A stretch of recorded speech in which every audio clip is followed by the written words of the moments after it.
The video you selected is part of a class which is available on Udemy.com, Thinkific.com, and Teachable.com. Coupons for these courses are available through our channel and website.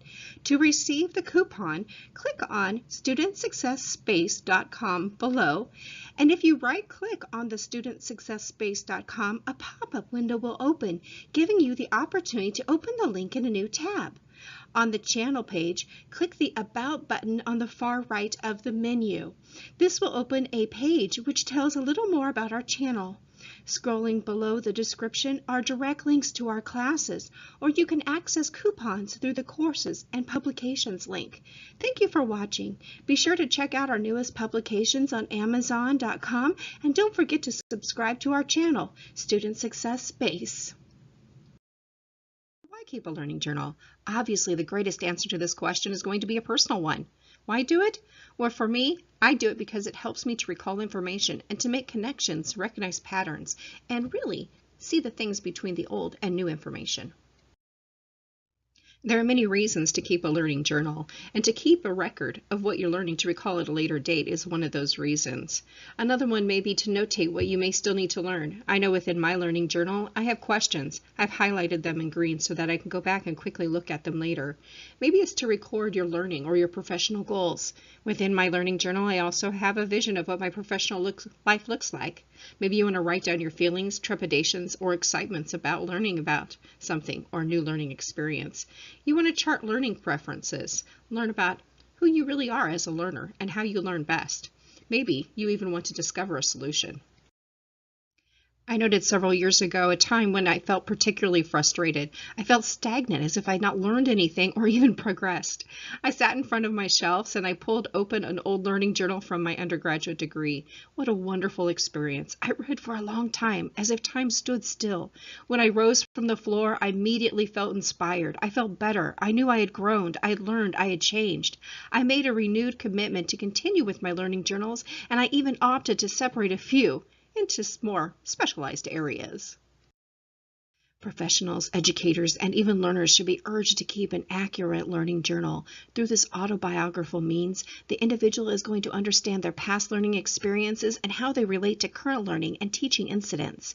By using this tool, students and educators understand their personal learning style and how it's manifested.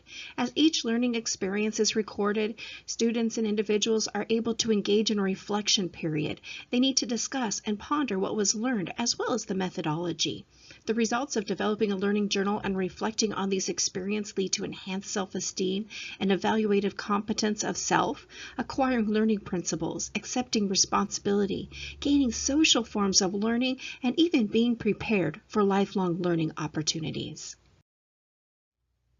It is essential for educators to investigate their personal learning experiences and to understand themselves not only as learners, but also as instructors. We need to emphasize the importance for educators to understand their learning experiences to enhance their ability to recognize reactions to students. Through this means, patterns can be observed and developed or altered as needed. Additionally, it is advantageous for educators to notate their feelings and emotions in learning experiences, which only develops the ability to identify particular practices within their profession. The greatest benefit to a learning journal is the development of sensitivity and responsiveness that educators will feel as they make connections with their students, as they both succeed and struggle during their personal learning processes. The process of learning from one's past experiences and current learning, as well as teaching experiences, needs to be continued through the use of the learning journal. This record will continue to allow for the facilitation of the learning process and individual reflection. However, the recording process does not need to be time-consuming. One teacher simply jotted notes of personal remembrance in the margins of her lesson plans, allowing her to revisit them at a later day. Another simple method is through bullet journaling, where a record is created through quick, very efficient bullet points. Despite how a learning journal is kept, the methodology of self-reflection is an important opportunity with little risk to the participant. Only as both the strengths and weaknesses of these experiences are carefully recorded and reflected upon do educators have an ability to address the strengths and weaknesses of themselves and their students. They're armed with this knowledge, and they compensate and they adjust accordingly to the needs of their students as they have experienced the same frustrations. They are able to completely understand how their students feel and experience when they approach a new learning opportunity, and they recognize the gaps between reality and the desired outcome while addressing any kind of gaps that may occur before approaching or facing any kind of catastrophes.